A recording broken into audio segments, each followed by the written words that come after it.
Smart Ideas avec Salim Elouat, bonjour. Bonjour. Bienvenue, vous êtes le cofondateur, président de Mob Energy, créé en 2018 avec Ilyas Alout et Maxime Roy. Racontez-moi, c'est quoi le point de départ, l'idée de départ ? Merci beaucoup de nous accueillir. Le point de départ, c'est le sujet de la recharge des véhicules électriques. Oui. On est en 2018, on voit des bornes se déployer dans les rues et on se dit que le défi va être massif.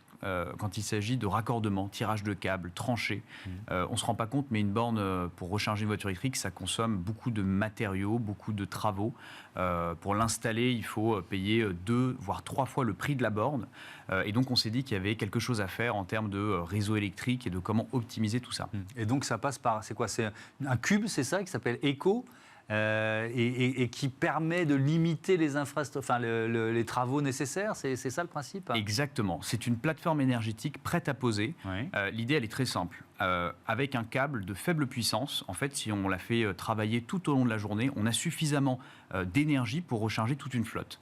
Le problème, c'est que ce câble, il est difficile à partager. Normalement, on le branche sur un seul point de charge. L'idée de la plateforme Eco, c'est de brancher ce câble sur un cube. Ce cube s'installe sur le parking.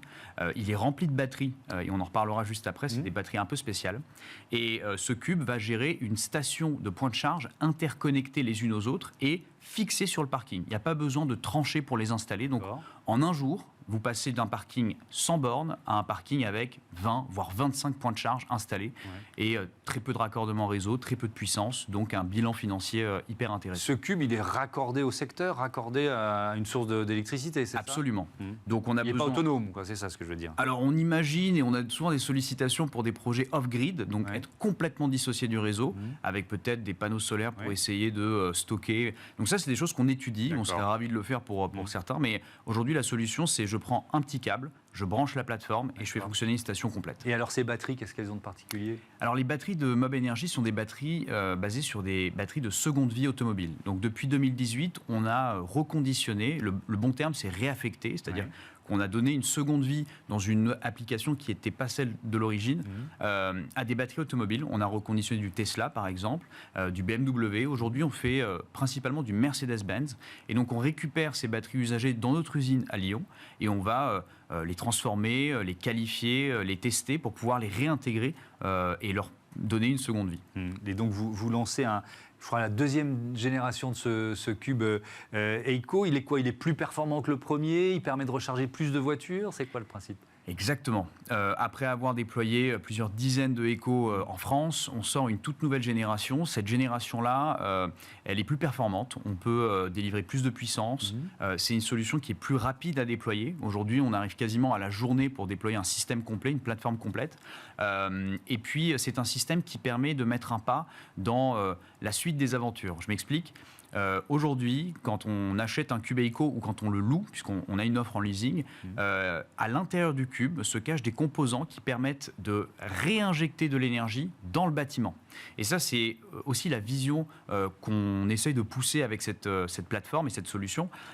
On souhaite démocratiser le stockage d'énergie dans les bâtiments, dans les usines, parce que les batteries sont formidables. Elles peuvent aider le bâtiment à être indépendant ou en tout cas avoir une meilleure gestion énergétique, réduire les appels de puissance sur le réseau Enedis, stocker de l'énergie qui serait produite en trop par des panneaux solaires.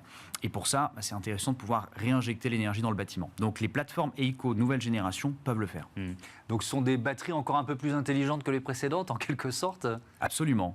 Un autre point, puisque vous parlez d'intelligence, toute l'approche de la plateforme Eco, c'est d'essayer de prioriser l'envoi de l'énergie. Donc on a un petit câble, on a plein de véhicules à recharger, et donc l'idée c'est de savoir qui on doit recharger en premier.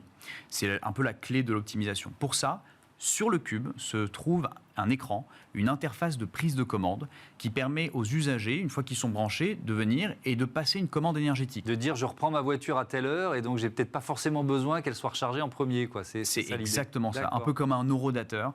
Et ça paraît tout simple, ça paraît même un peu débile, mais c'est ce qui fait qu'on arrive avec très peu de puissance à délivrer un maximum d'énergie. Merci beaucoup Salim Elouat et bon vent à Mob Energy. Voilà, c'est la fin de ce numéro de Smart Impact. Je voudrais citer Marie Billat, Alexis Mathieu à la programmation et à la production, Romain Luc le réalisateur et Alexis Oustabasilis au son. Salut.